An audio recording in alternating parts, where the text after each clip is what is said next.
नमस्कार, आप देख रहे हैं सी न्यूज भारत। मैं हूं आपके साथ स्नेहा सिंह। वक्त हो गया है न्यूज बुलेटिन का। इस बुलेटिन में हम जानेंगे कि कहां गृह मंत्री अमित शाह के आगमन को लेकर चल रही हैं तैयारियां और कहां बीजेपी नेता और बसपा नेता ने एक दूसरे पर लिखवाया मुकदमा। ऐसी तमाम खबरों पर विस्तार से करेंगे चर्चा। तो चलिए शुरू करते हैं खबरों का सिलसिला। बीजेपी के जन विश्वास यात्रा आज शाम देवरिया के बरहज विधानसभा पहुंचेगी और कल यात्रा बरहज होते हुए सलेमपुर विधानसभा पहुंचेगी, जहां सेंट पॉल पब्लिक स्कूल के प्रांगण में एक बड़ी जनसभा का आयोजन होगा, जिसके मुख्य अतिथि भारत सरकार के गृह मंत्री अमित शाह होंगे। साथ ही उत्तर प्रदेश सरकार के उप मुख्यमंत्री केशव प्रसाद मौर्य इस कार्यक्रम में मौजूद रहेंगे। इस कार्यक्रम को लेकर तैयारियां की जा रही हैं। बीजेपी के नेता व पुलिस अधिकारी कार्यक्रम स्थल का निरीक्षण कर रहे हैं और हेलीपैड बनाया जा रहा है। जन विश्वास यात्रा देवरिया कब आ रही है? कल के कार्यक्रम में कौन कौन आ रहा है? जन विश्वास यात्रा तो देवरिया में आज ही जो है बरहज पहुंच जाएगी और बरहज में आज ये यात्रा विश्राम करेगी और सुबह मॉर्निंग में जो है करीब 10 बजे ये यात्रा सलेमपुर में ये पहुंच जाएगी। और जिसके यहाँ पे पहुँचने के बाद यहाँ पे हमारे गृह मंत्री माननीय अमित शाह जी जो है यहाँ पे एक सभा का आयोजन यहाँ पे हुआ है, जिसके मुख्य अतिथि हमारे गृह मंत्री अमित शाह जी हैं। और ये भव्य कार्यक्रम जो है विशाल तौर पे आप जो देख रहे हैं, ये जो आप ग्राउंड देख रहे हैं, तो ये सब उन्हीं की तैयारी चल रही है। और 2022 में पुनः जो है कि हम लोग भारतीय जनता पार्टी की सरकार बनाने जा रहे हैं। और कौन कौन आ रहा है? हमारे इसके विशिष्ट अतिथि माननीय स्वामी केशव प्रसाद मौर्य जी भी हैं, साथ में रहेंगे, जो ये इस आयोजन के समाप्ति के बाद वो यात्रा के साथ जो है हमारे जनपद में भ्रमण करेंगे, सारे विधानसभाओं में भ्रमण करेंगे। देख रहे हैं हम लोग इस फील्ड में खड़े हैं और माननीय भारत सरकार के यशस्वी गृह मंत्री अमित शाह जी का कार्यक्रम यहाँ लगा हुआ है और जन विश्वास यात्रा लेकर के बलिया के तरफ से सलेमपुर में कल 10 बजे इस प्रांगण में आएगा। उसी की तैयारी के लिए हम सभी लोग लगे हुए हैं कस करके कि काफ़ी भीड़ हो और जनता में उत्साह उमंग शानदार तरीके से है। हम लोग जहां भी अपील कर रहे हैं, जन विश्वास यात्रा में आने के लिए लोग घर घर से निकलने के लिए तैयार हो गए हैं और आपको कल सलेमपुर में लगेगा कि यह जन विश्वास यात्रा निश्चित तौर पे आने वाला 2022 कमल का फूल ही पूरा उत्तर प्रदेश में खिलेगा। कौन आ रहा है उनके साथ में और कौन है? और केशव प्रसाद मौर्य जी जो डिप्टी सीएम साहब हैं उत्तर प्रदेश सरकार के यशस्वी, वो भी इस कार्यक्रम में शरीक होंगे और रथ लेकर के यहाँ से देवरिया तक, देवरिया से गोरखपुर, ये 10 बजे से हम लोगों को जहाँ तक जानकारी है कि 10 बजे से यह कार्यक्रम है। आपका नाम क्या है? पद नाम क्या है आपका? मैं जयनाथ कुशवाहा, पूर्व प्रत्याशी भारतीय जनता पार्टी 340 विधानसभा भाटपारानी। देवरिया से सीनू संवाददाता ज्ञानेंद्र नाथ मिश्रा की रिपोर्ट। सीमा उपाध्याय पत्नी विष्णु दत्त निवासी कैलाश नगर फैजाबाद ने धारा 395, 354 के तहत प्रवेश कुमारी जिला पंचायत सदस्य पुत्री सियाराम दीपक पुत्र सियाराम हरिपाल का बड़ा लड़का अज्ञात 12 लोगों के खिलाफ मुकदमा दर्ज थाना नारखी में कराया। इधर दूसरी तरफ जिला अस्पताल पंचायत सदस्य ने बीजेपी के जिला मंत्री शैलेंद्र प्रताप मुनींद्र उर्फ मनसुख पहलवान कल्लू पुत्रगढ़ रविंद्र प्रताप सिंह निवासी लतीपुर कोटला पर धारा 354, 323, 427 एससी एक्ट 3 और 1 धारा के तहत मुकदमा। इधर मुनींद्र और अंशु पहलवान प्रधान अध्यक्ष ने थाने का घेराव किया। वहीं काफी लोगों के साथ थाने पहुंचे और अपने मुकदमे के बारे में बताया। फिरोजाबाद से सीनू संवाददाता मोहम्मद फरमान बबलू की रिपोर्ट। फिरोजाबाद से कैमरा पर्सन मोहम्मद जाहिर के साथ फरमान बबलू की रिपोर्ट। जसपुर जिले के दुलदुला में चिता जलाने के लिए लकड़ी नहीं होने के कारण दुलदुला में घंटों से एक शव पड़ा रहा, लेकिन मृतका के परिवार के लोगों को लकड़ी नहीं मिल रही। मिली जानकारी के अनुसार दुलदुला निवासी संजय गुप्ता की 70 वर्षीय मां का आज तड़के निधन हो गया। निधन के बाद जब अंतिम संस्कार के लिए परिवार के लोग वन विभाग लकड़ी खरीदने गए तो पता चला कि यहाँ के टाल में कई दिनों से एक भी लड़की नहीं है। मृतका के परिजनों को बोला गया कि चटकपुर डिपो में लकड़ी मिल सकती है, तो परिजन चटकपुर लकड़ी डिपो भी पहुंच गए, लेकिन वहां भी उन्हें जब वही जवाब मिला कि लकड़ी नहीं है। दुलदुला रेंजर दुलार साय ने बताया कि उनके यहाँ डिपो में काफी समय से लकड़ी नहीं है। पहले लकड़ी हुआ करती थी, लेकिन कोरोना के दौरान सारी लकड़ी खत्म हो गई और अब तक लकड़ी का इंतजाम नहीं हो पाया है। चिता जलाने की लकड़ी नहीं मिलने के चलते मृतका के परिजनों एवं ग्रामीणों में पनप रहा आक्रोश। जो संजय गुप्ता जी उपाध्यक्ष हैं, इनकी माता जी का आज निधन हुआ और हमारे लोग जब दाह संस्कार के लिए डिपू गए लकड़ी लेने के लिए तो वहाँ दाह संस्कार तक के लिए भी लकड़ी नहीं और वहाँ के रेंजर बोले आप चटकपुर चले जाओ। लोग यहाँ पे हमारे लड़के लोग सब चटकपुर गए और वहाँ पता चला कि वहाँ भी लकड़ी नहीं है। आज मतलब एक शर्म की बात है कि आज डिपू वगैरह में समाज में कोई घटना दुर्घटना होता है तो वहाँ एक दाह संस्कार तक के लिए डिपू में लकड़ी की व्यवस्था नहीं है, जिससे आज समाज बंधु बड़ी दुखी हैं और इस बारे में हम लोग घोर निंदा करते हैं कि आने वाले समय में इस तरह की व्यवस्था शासन प्रशासन के द्वारा यानी लकड़ी के इंतजार में काफ़ी समय से आपके यहाँ शॉप नहीं, इससे पहले भी घटना हुआ था, लेकिन जो सक्षम लोग हैं बाहर से ले आते हैं और भी बहुत गरीब तबके के लोग हैं जिनके घर में इस तरह का घटना घटता है, उनको बहुत सारी परेशानियों का सामना करना पड़ता है। कुल मिला के ये है ना कि शव इसीलिए रखा हुआ है क्योंकि लकड़ी की उपलब्धता नहीं लकड़ी की कमी भी है और लकड़ी की व्यवस्था बनाने के लिए लोग इधर उधर जा रहे हैं, व्यवस्था बना रहे हैं, थोड़ा सा लेट लतीफ तो उसके कारण हो ही रहा है। दादी जी का स्वर्गवास हो गया है तो हम उसलिए यहाँ पर लकड़ी के लिए आए हुए थे, लेकिन यहाँ पर से ये पता चला कि चटकपुर में लकड़ी है। वहाँ पर गए तो वहाँ पर भी लकड़ी नहीं है। ये आए दिन की प्रॉब्लम है, ये आज की प्रॉब्लम नहीं है। इससे पहले तो भी क्या शव जलाने के लिए भी लकड़ी उपलब्ध नहीं है? नहीं है। कम से कम शव जलाने के लिए लकड़ी उपलब्ध होना चाहिए। विभागीय कर्मचारी या अधिकारी क्या बोल रहे हैं आपको? टाल मटोल वाली बात बोलते हैं, क्या बोलते हैं कि चटकपुर में मिल जाएगा। चटकपुर में जाइए तो फिर मिलता नहीं है। उस स्थिति में कैसे होगा? उस स्थिति में हम सभी ग्रामवासी एकत्रित होकर एक बार बहुत बड़ा आंदोलन करेंगे इसके के लिए कि किसी भी आदमी को इस टाइप से मतलब लकड़ी की परेशानियों का सामना ना करना पड़े। इसके के लिए पूरे गांव के लोग एक बार वन विभाग में आके धरना प्रदर्शन का कार्यक्रम करेंगे। जसपुर से सी न्यूज़ संवाददाता दीपक वर्मा की रिपोर्ट। कल शाम 7 बजे लुधियाना में सामनेवाल थाने के अंतर्गत बड़ी वारदात हुई, जिसमें शैलेश गिरी पुत्र गणेश गिरी कॉम्बिनेशन के नाम से दुकान चलाते एक बिजनेसमैन के ऊपर जानलेवा हमला हुआ। उन्होंने अपनी सुरक्षा में कुर्सी कार लेकर अपनी जान बचाई। 1 2 3। नमस्कार सर। सर आपका शुभ नाम? शैलेश कुमार गिरी। दुकान का क्या नाम है सर? गिरी कम्युनिकेशन। सर क्या घटना हुई थी सर? घटना कल शाम को 7 साढ़े 7 के बीच में हम दुकान पर आराम से बैठे हुए थे। मैं था और एक आदमी लड़का का मर्द था और हम 2 ही आदमी थे दुकान पे, अपने काम पे ध्यान में थे।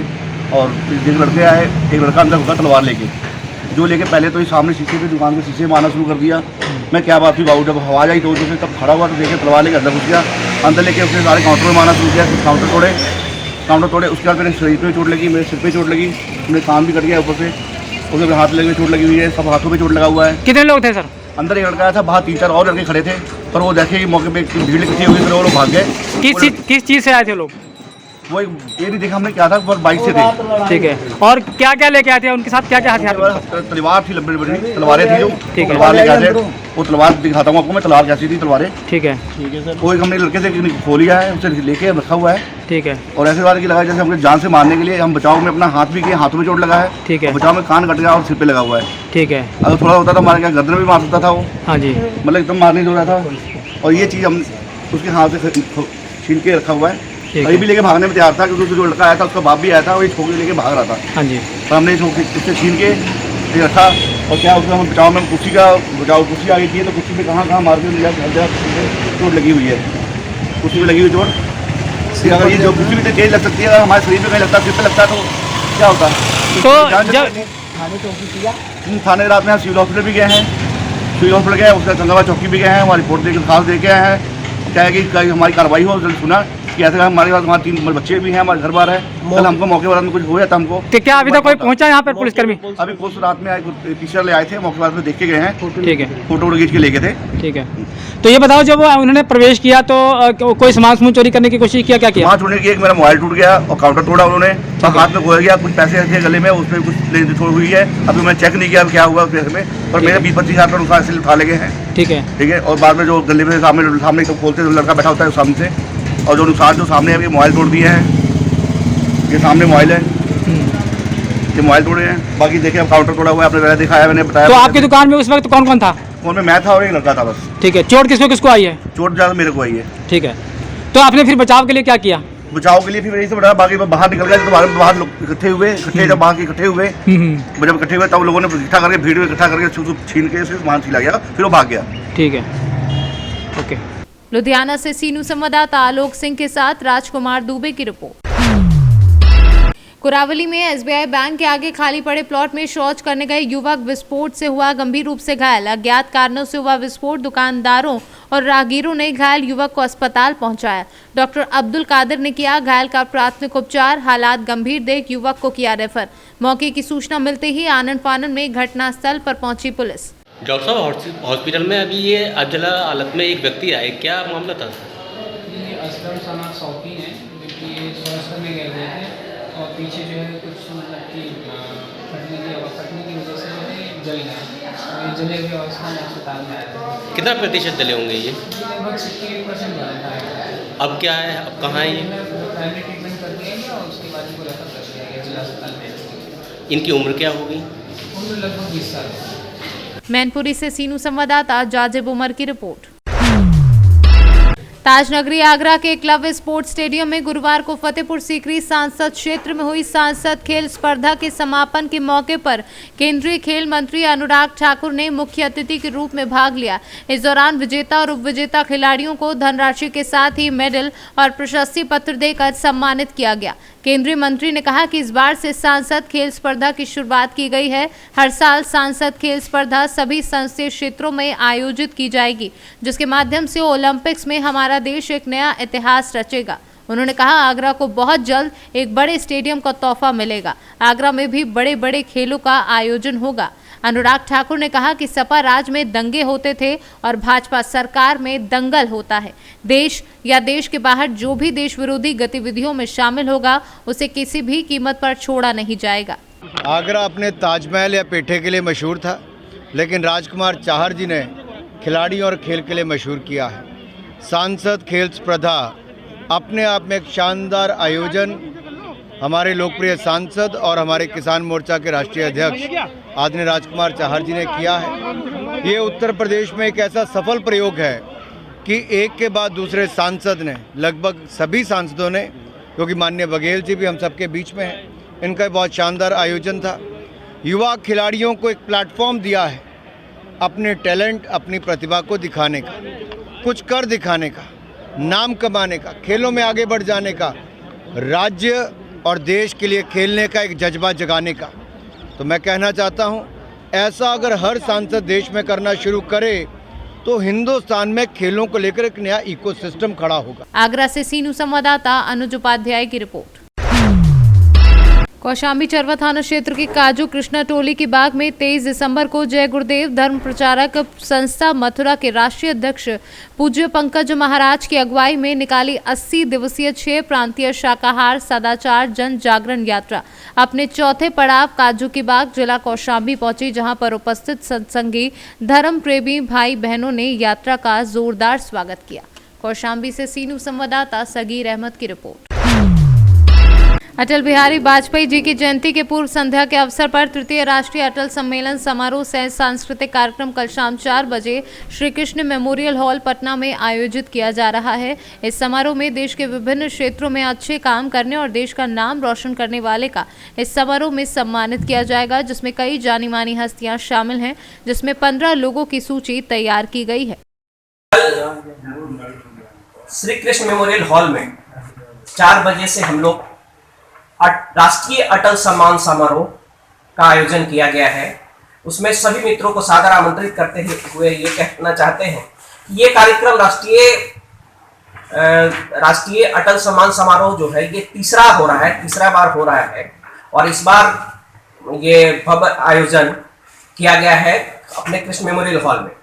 और ये जो कार्यक्रम का उद्देश्य है कि जो पूरे देश भर से जो हर फील्ड में, हर अलग अलग फील्ड में जो अच्छा काम कर रहे हैं, देश हित में काम कर रहे हैं, देश का नाम रोशन कर रहे हैं, ऐसे तमाम विभूतियों को हम इस कार्यक्रम में अटल सम्मान के तौर पे उनको सम्मानित करते हैं। इस बार 15 लोगों का नाम इसमें तय किया गया है और सबसे है कि इसी कार्यक्रम के तहत 2 हम लोग मरणोपरांत नाम जिनका सम्मानित करते हैं। वैसे 2 नाम जो है वो है हमारे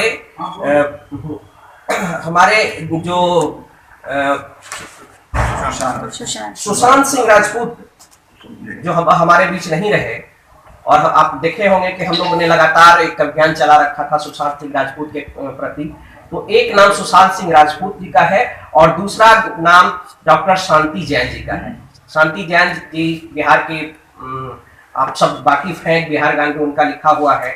और सबसे बड़ी बात है, हम खुशनसीब हैं कि हमारे कला सांस्कृतिक प्रकोष्ठ में वो प्रदेश की हमारे साहित्य विभाग की संयोजका भी उनका है। और इसी तरह इस 15 नाम में उदित नारायण जी हमारे कार्यक्रम में आ रहे हैं, उनको सम्मानित कर रहे हैं। बिहार की ही बेटी गोल्डन गर्ल जिनको नाम से जानते हैं, देश के लिए जो नाम रोशन कर रही हैं, ऐसे श्रेषी सिंह हैं, आचार्य किशोर कुणाल जी हैं, कल्पना पटवारी लोक गायिका जो है उनका है, एक बिहार का बेटी प्रिया मल्लिक जी है, बहुत नाम रोशन कर रही हैं, उनका है, दीपक ठाकुर अपना है, सब नाम बाकी होंगे आप लोग, आनंद कुमार जो हमारे सुपर 30 वाले हैं उनका नाम है, डॉक्टर सहजानंद प्रसाद सिंह जो कि सहज उपलब्ध हैं और IMA के देश के चेयरमैन भी बने हैं, राष्ट्रीय अध्यक्ष बने हैं, उनका है। और एक नाम गजेंद्र सिंह है। जितना भी रियलिटी शो जो हम लोग देखे हैं, रियलिटी शो के जनक के रूप में उनको हम लोग जानते हैं।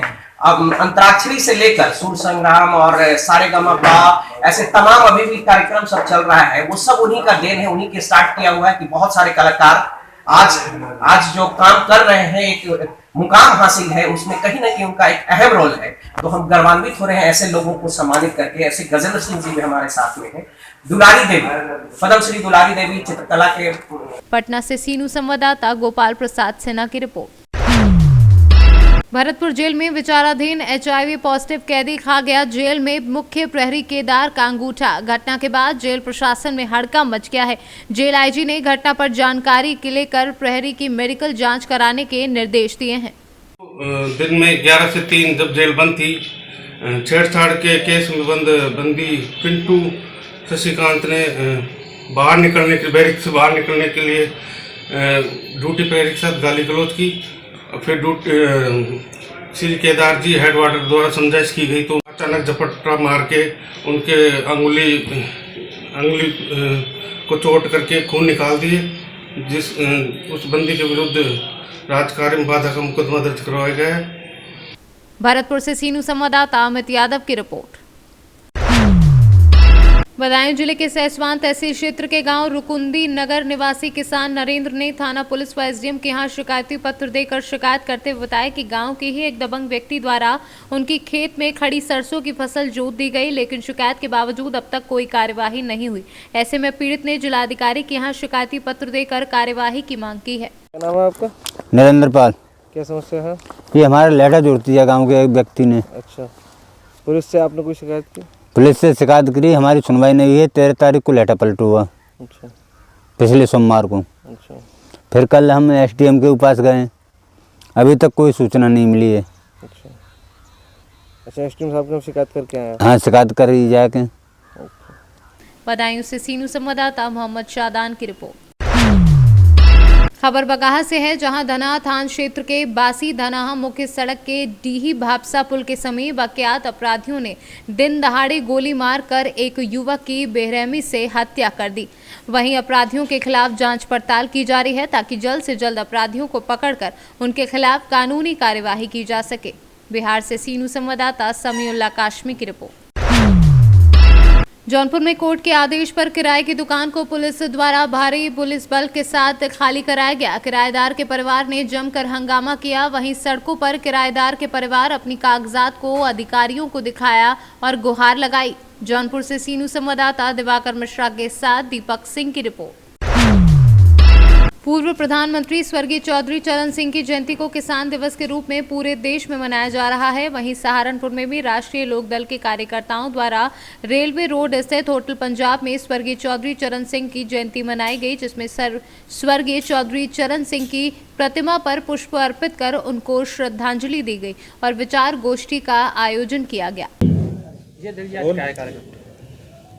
आज पूर्व प्रधानमंत्री श्रद्धेय चौधरी चरण सिंह जी की सियान मसीहा कि आज 119वीं जयंती है। पूरा देश के साथ साथ राष्ट्रीय लोकदल आज इस दिन को प्रत्येक वर्ष किसान दिवस के रूप में मनाता है।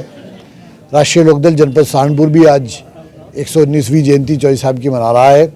इसी परिप्रेक्ष्य में चौधरी साहब की पूरे जीवन पर प्रकाश डाला जा रहा है। मेरे साथ पूर्व विधायक हमारे ठाकुर वीरेंद्र सिंह जी बैठे हैं, चौधरी चरण सिंह जी के साथ जिन्होंने काम किया है, चौधरी बख्तावर सिंह जी मेरे साथ बैठे हैं। इन लोगों से हम उनके जीवन की कुछ गाथाएं सुन रहे हैं, उनके क्या प्रिंसिपल थे, क्या उनके उद्देश्य थे, कैसा उनका राजनीति करने का क्या तरीका था, कैसे वो किसान की राजनीति। एक बड़ा मशहूर मकुला है कि चौधरी साहब कहा करते थे कि देश की खुशहाली का रास्ता खेत और खलियान से होकर गुजरता है। वहीं चौधरी साहब ने ये भी कहा था कि एक किसान को एक नज़र अपनी खेत की मेड़ पर और दूसरी राष्ट्रीय दिल्ली के लाल किले पर रखनी चाहिए। वही सब स्मरण करते हुए जो नई हमारी जनरेशन बैठी है, उनके सामने चौधरी चरण सिंह जी के आदर्शों को प्रस्तुत करते हुए राष्ट्रीय लोकदल इस आज के दिन को किसान दिवस के रूप में बना रहा है और उन्हीं से प्रेरणा लेने का आज संकल्प लेगा कि उन्हीं की प्रेरणा लेकर हम अपनी पार्टी को आगे बढ़ाएं। सर्वप्रथम अपना परिचय दे दीजिए। मैं चौधरी धीर सिंह, प्रदेश महासचिव राष्ट्रीय लोकदल। आज 119वीं जयंती है चौधरी चरण सिंह जी, पूर्व प्रधानमंत्री जी, किस प्रकार से मनाया जा रहा है? श्रद्धेय किसान मसीहा चौधरी चरण सिंह जी की जयंती पूरा देश, किसान मजदूर पूरे हर्षोल्लास के साथ पूरे देश के अंदर मना रहे हैं। उसी कड़ी में आज हम राष्ट्रीय लोकदल जनपद सहारनपुर की इकाई यहाँ सहारनपुर में मना रहे हैं। प्रतिमा पर हवन यज्ञ करके माल्यार्पण करके मूर्ति पर आए हैं और यहाँ पंजाब होटल में अब विचार गोष्ठी का आयोजन किया जा रहा है। और साथियों, इसी कड़ी में हमारे राष्ट्रीय अध्यक्ष माननीय जयंत चौधरी जी और समाजवादी पार्टी के राष्ट्रीय अध्यक्ष माननीय अखिलेश यादव जी अलीगढ़ के इजलास में बहुत बड़ी विशाल जनसभा करके चौधरी साहब को श्रद्धा सुमन अर्पित कर रहे हैं। वहाँ पर धूमधाम से जयंती मनाई जा रही है।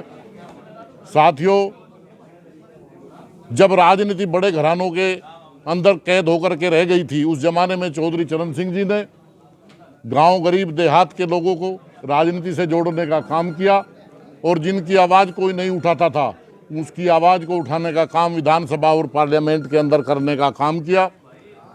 साथियों, स्वर्गीय चौधरी चरण सिंह जी ने जमींदारा खात्मा करके, चकबंदी कानून बना के, नाबार्ड की स्थापना करके, पटवारी राज का खात्मा करके 18,000 पटवारियों लेखपाल की नियुक्ति करके और उसमें 18% अनुसूचित जाति को कोटा दे करके उल्लेखनीय काम किए हैं, जो कीर्तिमान है इस देश के अंदर। सहारनपुर से सीनू संवाददाता प्रदीप धीमान की रिपोर्ट।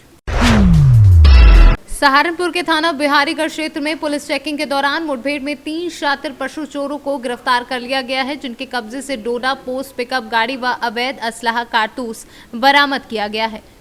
श्रीमान वरिष्ठ पुलिस अधीक्षक महोदय द्वारा चलाए जा रहे अभियान में थाना बिहारीगढ़ पुलिस द्वारा रात में चेकिंग के दौरान 3 संदिग्ध व्यक्ति को पकड़ा गया, जिनसे पूछताछ की गई तो इनके द्वारा बताया गया कि ये पशु चोर हैं। ये यहीं पर प्लान करके पशु चोरी करने के लिए आए थे। इनकी जब तलाशी ली गई, ये एक पिकअप वाहन लेके आए हुए थे, जिससे ये पशुओं को लाना और ले जाना करते थे।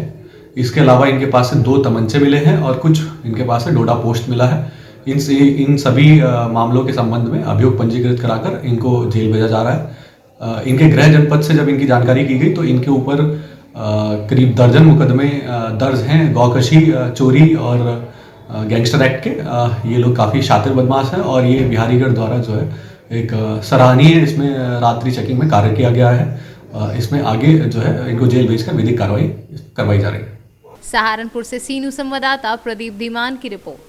फिलहाल इस न्यूज बुलेटिन में बस इतना ही। देश विदेश की ऐसी तमाम खबरों को देखने के लिए बने रहें सी न्यूज भारत के साथ।